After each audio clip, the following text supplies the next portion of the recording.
All right, let's flash forward a little bit and go to Nelcott and Bobby Keys. How did that come about?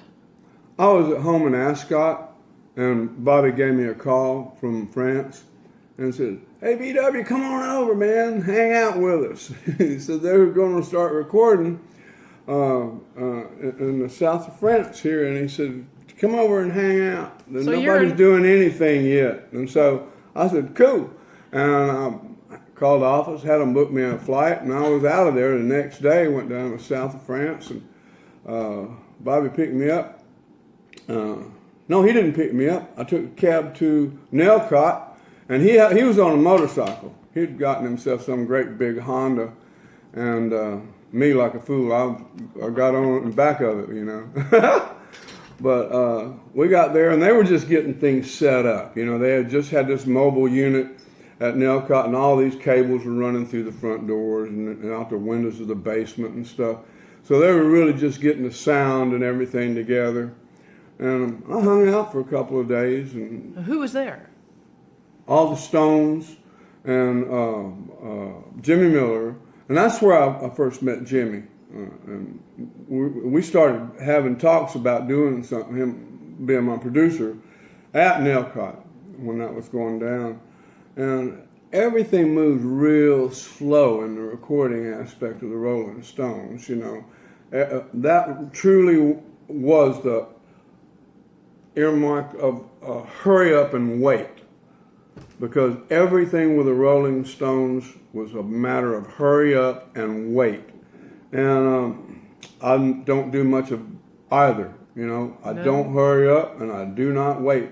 So I had some fun for a while I was there. Graham Parsons was there, and of course, you know, I'd known him from.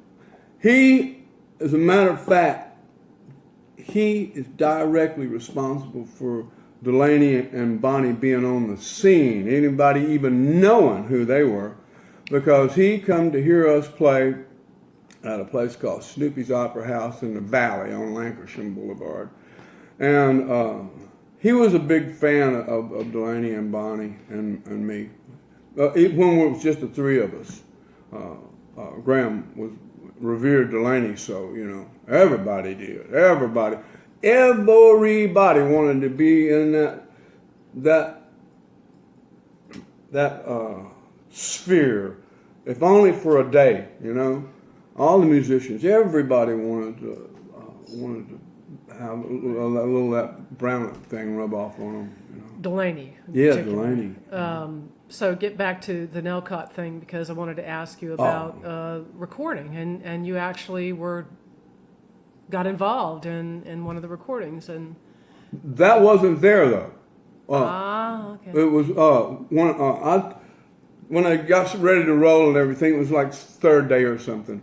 They literally had this big truck with all the recording equipment in the back of the truck, a big mobile unit. And it was just a big old Bob truck loaded up with the equipment and stuff, recording stuff. But when they started, you know, getting serious about recording, I went on back. I didn't want to hang around there, you know. I rode around the countryside a little bit on Bob's bike, and went out to Mick's place in the country for an afternoon, and, you know, did the normal thing. Went out to a nice restaurant, you know, and they were still trying to get it together at the house, you know, at Nelcott with the recording. And I didn't want to hang around there and listen to all that. Well, of course, they had all the girlfriends were there, Bianca, and for the life of me, her name escapes me, that was with Keith for so long. But they got me playing some piano in there for the girls, and I was playing them and playing Thorn Tree in the Garden, some other songs, you know, that on the piano, just to kind of get away from what was going on outside. And when I got ready to walk out, she said, this girl said, "He's got his shirt tucked in his underwear," and I heard it. And boy, it really.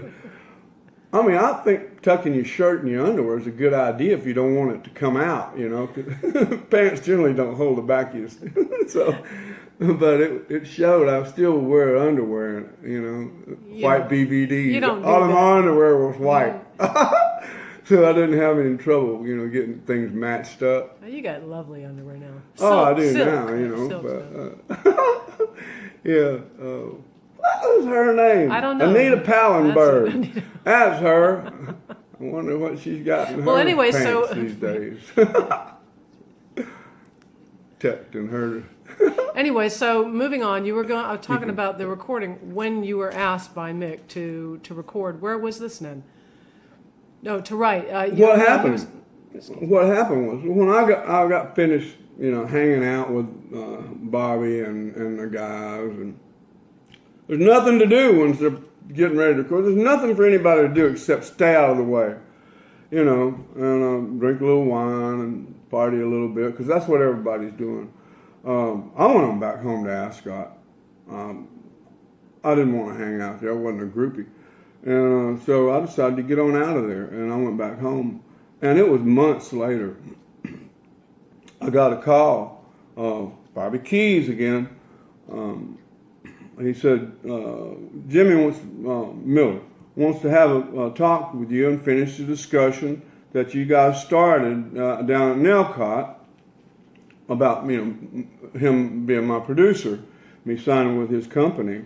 And they were at Olympia Studios. He said, Keith's out, you know, trying to round up something special for himself. And that wasn't exactly what they call it, but that's the way I'm going to put it. But he was out, and we're talking about, you know, 12 o'clock, midnight.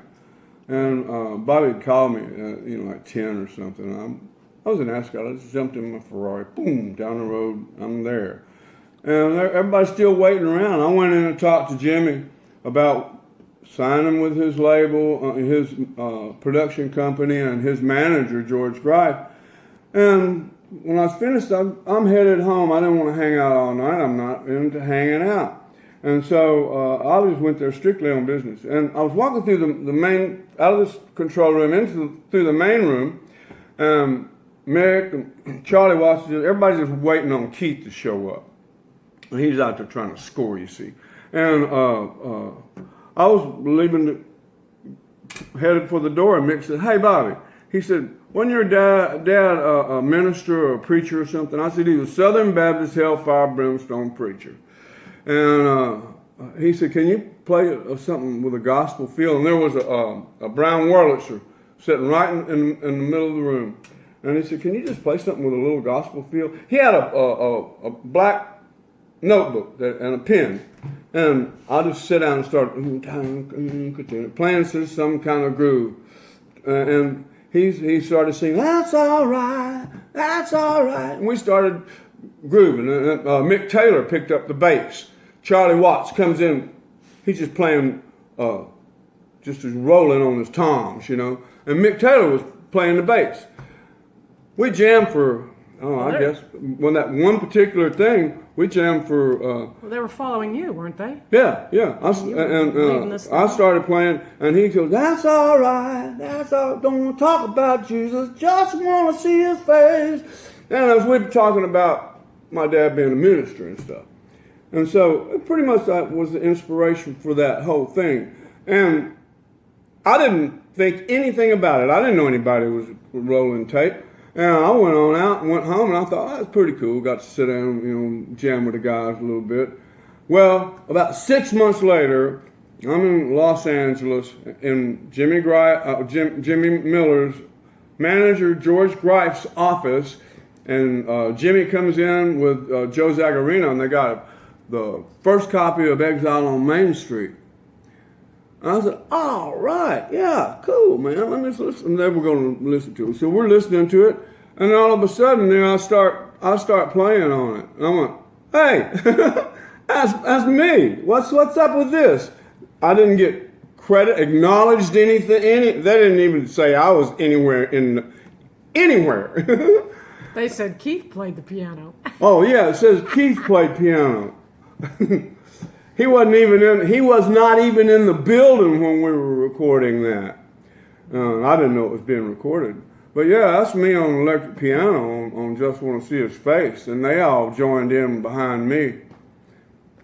So The Delaney thing, or can I say it rubs off? So I guess that some people's egos get so big that they just gotta test them out. Well, it's not new for the Stones. It's not new for No, they steal Mick from their and own. Keith. So I'm nobody, in their view. Except I am the somebody that come up with the idea of Just Want to See His Face. Right. You are a co-writer on that. You got that right. I never thought much about it because I never heard the record. The one time, and it pissed me off. So they weren't on my good side for all these years,